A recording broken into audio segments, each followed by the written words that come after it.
विद्यार्थियों, सुभाष गजराज का प्यार भरा नमस्कार। जो हमारा पाठ तुलसीदास का चल रहा है उसके अंतिम 2 पद बचे हुए हैं, उसका भावार्थ देखेंगे। जो चौपाई है उस चौपाई को एक बार पढ़ लेते हैं, देखते हैं, फिर उसके बाद में उसका भावार्थ।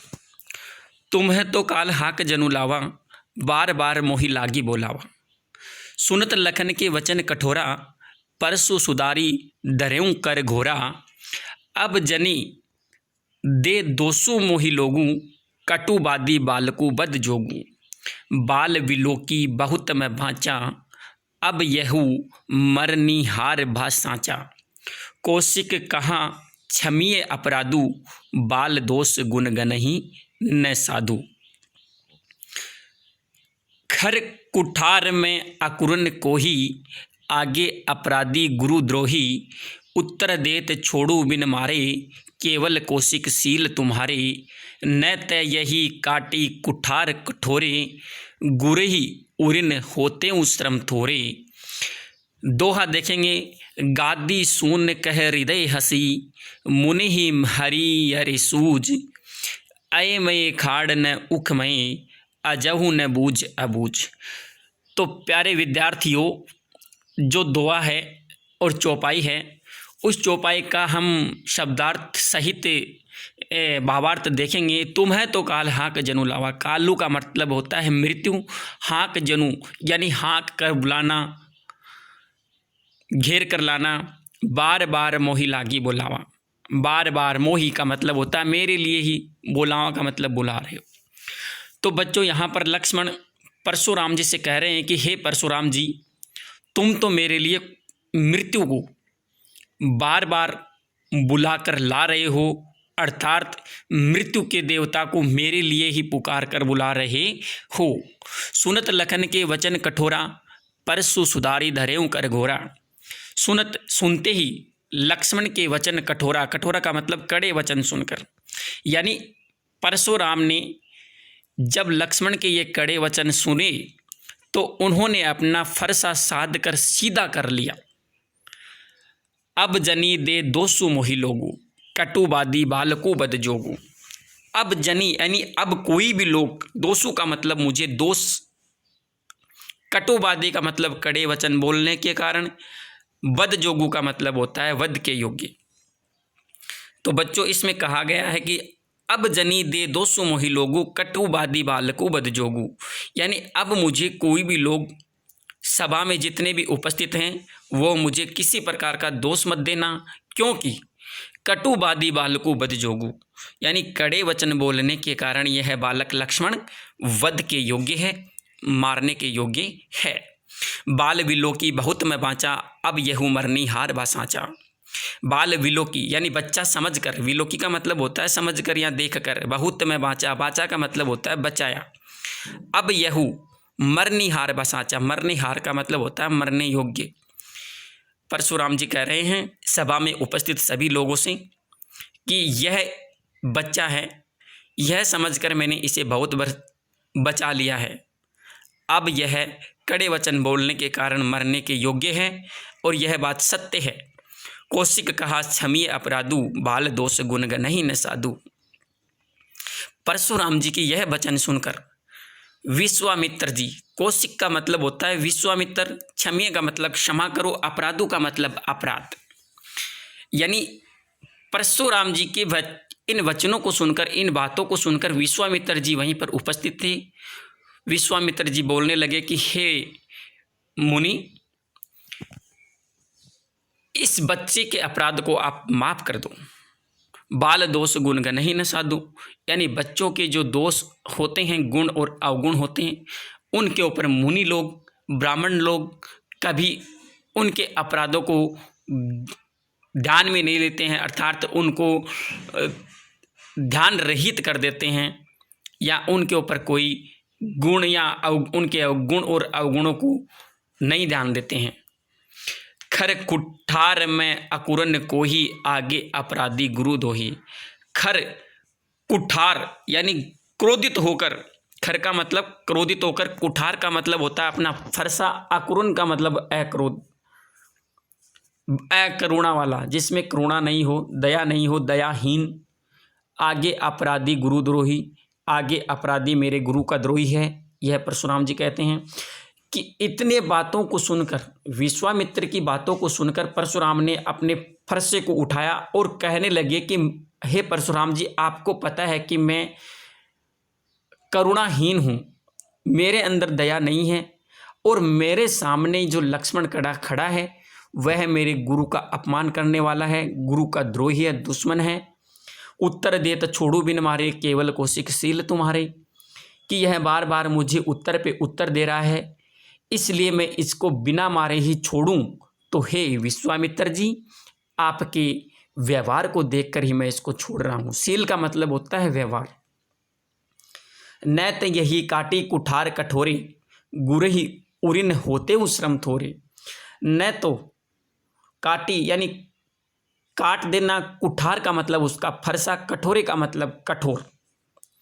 कि नहीं तो विश्वामित्र जी, मेरा जो ये फरसा है यह इस बालक को, अपराधी बालक को तुरंत काट देने वाला है, और इसको काट कर इसको मृत्यु के वश में कर मैं अपने गुरु की, गुरही का मतलब होता है गुरु के, उऋण का मतलब होता है उत्तीर्ण होना, यानी ऋण मुक्त होना। श्रम का मतलब होता है मेहनत, थोड़ी सी मेहनत। कि हे परशुराम, हे विश्वामित्र जी, ये जो मेरा फरसा है, यह फरसा है, जिससे मैं तुरंत इसके का वध करके और मेरे गुरु के ऋण से उत्तीर्ण हो जाता। गादी शून्य कहे हृदय हसी, मुने ही हरि हरे सूझ। यानी गादी शून्य का मतलब होता है विश्वामित्र। विश्वामित्र जी ने जब परशुराम जी के ये वचन सुने तो वो हंसने लगे और कहने लगे कि मुनि यानी परशुराम को सभी तरफ से हरा ही हरा दिखाई दे रहा है, अर्थात सभी क्षत्रिय समान दिखाई दे रहे हैं। अयमय खाड़ न उखमय, अजऊ न बूझ अबूझ। अयमय का मतलब तो होता है लोहे से बना हुआ, उखमय का मतलब होता है गन्ने से बना हुआ खांड, अजऊ न बूझ अबूझ, अबूझ का मतलब होता है अज्ञान। तो विश्वामित्र जी उनकी बातों को सुनकर, परशुराम की बातों को सुनकर कहते हैं कि इनको, मुनि को चारों तरफ हरे हरे दिखाई दे रहा है, हरा ही हरा दिखाई दे रहा है। कहने का मतलब क्षत्रिय क्षत्रिय दिखाई दे रहे हैं, जो जिसने इसको पराजित कर दिया था। और इनके सामने कोई साधारण बालक नहीं है, साधारण योद्धा नहीं है। हे परशुराम जी, आपके सामने लोहे से बना हुआ खांडा है, अर्थात तलवार है, कोई चीनी से बना हुआ गन्ना नहीं। इस बात से तुम अभी तक अज्ञान हो, अपरिचित हो। आगे का दोहा देखेंगे, चौपाई देखेंगे। कहेऊ लखन मुनिशील तुम्हारा, को नहीं जान विदित संसार। यानी लक्ष्मण इनकी बातों को सुनकर, परशुराम जी की बातों को सुनकर कहते हैं कि कहेऊ लखन मुनिशील तुम्हारा, कि हे मुनि, तुम्हारे व्यवहार के बारे में कौन नहीं जानता, कौन नहीं जान विदित संसार, यानी इस संसार में कौन नहीं जानता। माता ही पिता ही उऋण बहनी के, यानी तुम अपने माता पिता के ऋण से तो उत्तीर्ण हो गए हो। गुरु ऋण रहा सोचू बड़ जी के, और आपके सिर के ऊपर, आपके माथे के ऊपर अब गुरु का ऋण शेष रहा है।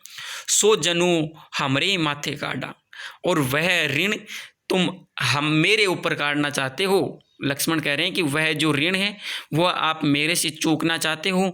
दिन चली गई ब्याज बढ़, और वह ऋण दिन प्रतिदिन बढ़ता ही जा रहा है, यानी उसका ब्याज बढ़ता ही जा रहा है। अब आनिए, आनिए का मतलब होता है बुला कर लाओ, व्यवहारी या बोली, यानी व्यवहार करने वाला।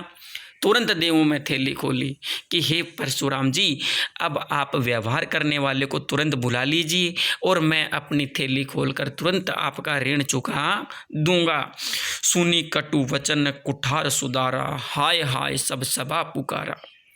यानी परशुराम जी जब लक्ष्मण के यह वचन सुनते हैं तो वह क्रोधित हो जाते हैं और अपने फरसे को सुधार लेते हैं और फरसा उसके ऊपर वार करने लग जाते हैं। तब सभा में उपस्थित सभी लोग हाय हाय पुकारने लग जाते हैं।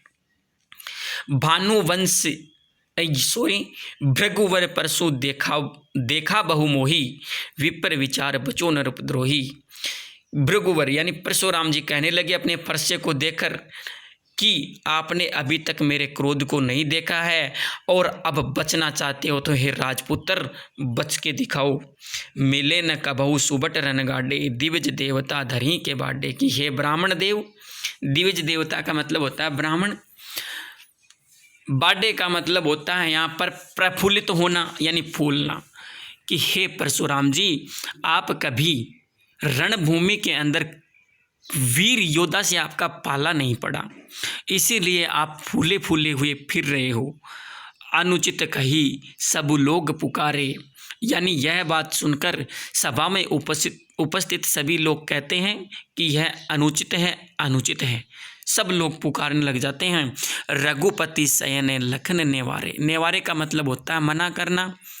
रघुपति का मतलब श्री राम जी, शयन ही का मतलब होता है शयन में ही।